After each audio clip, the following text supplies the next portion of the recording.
Halo Malaysia, halo. Hari ni kita bicara pasal Hakim Danish dan Wendra Pratama yang tak bagus ni. Inilah cakap Wendra Pratama. Saya tidak kalah.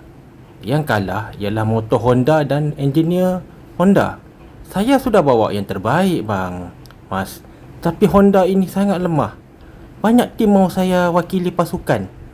Saya tidak kalah. Yang kalah adalah tim Honda. Berbeza dengan pandangan Hakim Danish, pelumba Malaysia lebih matang dan lebih positif. Hakim Danish semasa race ada juga jatuh, tetapi beliau tidak mengalahkan atau menyalahkan pasukannya. Beliau juga berkata, motor semua sama bang. Masa nak laju kat selekoh lah. Kuasa kuda semua sama. Itulah kata Hakim Danish semasa ditanya. Berbeza dengan pasukan Indonesia, Hakim tak pernah kutuk KTM ke Honda. Pasukan Indonesia telah menghina. Kononnya pasukan Honda lah punca Wendra Pratama kalah. Ini kita lihat di dalam race ni bagaimana Hakim Danish menang lawan Wendra Pratama. Wendra ni bukannya bagus sangat, sama je dengan joki lain, tetapi belagak. Hakim Danish semasa berlumba dengan Wendra suka bercakap besar dan menghina pasukan lain. Kononnya Indonesia negaranya joki hebat-hebat. Lepas itu, selepas kalah, Wendra Pratama telah menyalahkan manager Honda, enjin Honda, buatan Honda. Dan inilah kata manager, jatuh lagi, kena marah lagi dengan Wendra Pratama. Begitulah Honda Jepun dimalukan dengan joki daripada Indonesia. Alamak, jatuh lagi bung. Begitulah kata Wendra, dia tak ngaku-ngaku. Berbeza dengan joki Malaysia yang menunggang KTM, lebih positif. Di corner lap lebih laju daripada Wendra Pratama yang suka menipu itu. Wendra Pratama bukan sahaja menghina pasukan lain, beliau juga menghina engineer Honda dan buatan Honda. Wendra selepas kalah berulang kali menyalahkan engineer pasukannya dan juga pengurus dan juga negara Jepun. Ini adalah saatnya Hakim Danish naik podium. Berjaya juga pasukan kita menang. Apa nak kata pasukan sebelah sana tu? Itu pasukan Honda, dia punya pasal lah, jokinya lemah. Itu pasal lah Hakim Danish menang.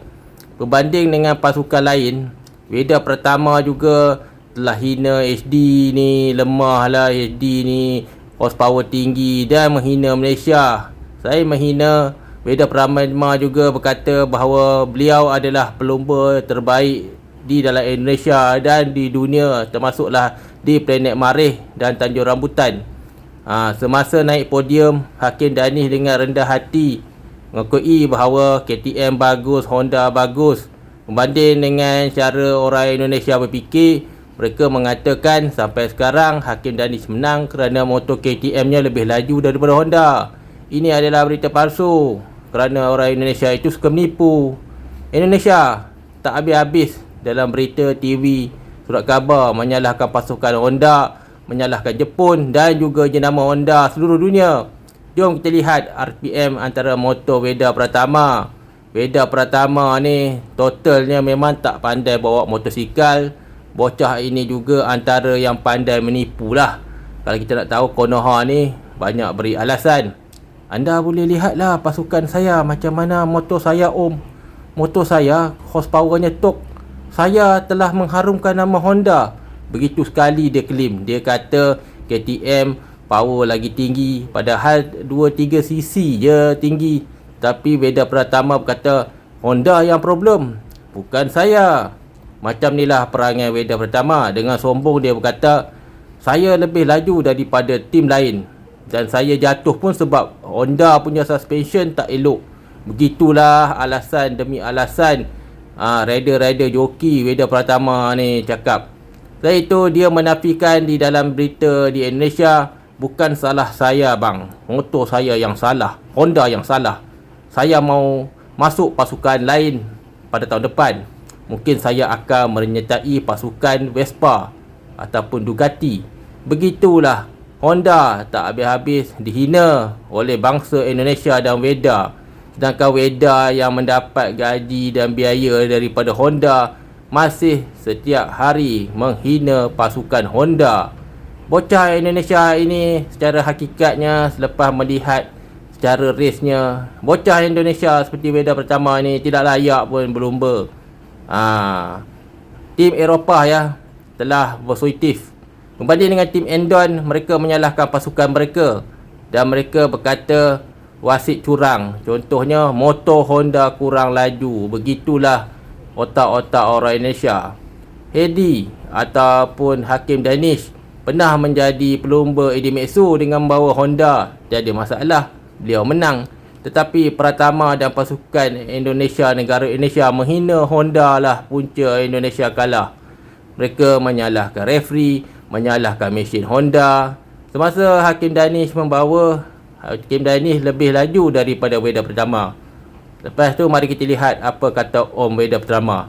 Saya tidak bersalah pak. Yang menang itu bukannya sebab saya kalah. Yang menang itu nasibnya pak, nasibnya pak. Selain itu Weda Pratama juga mengatakan bahawa pada masa depan beliau akan masuk Vespa team. Saya akan membawa Vespa dan motor Harley Davidson pada masa depan. Saya menghina Honda kerana Honda punca saya kalah. Semasa saya di Indonesia, saya pembalap yang laju. Selain menghina Honda dan juga tim Malaysia, Weda Pratama juga mengatakan yang bersalah dalam pasukan dia ialah negara Jepun, mesin Honda dan juga manager dan engineer. Apapun akhirnya Malaysia menang.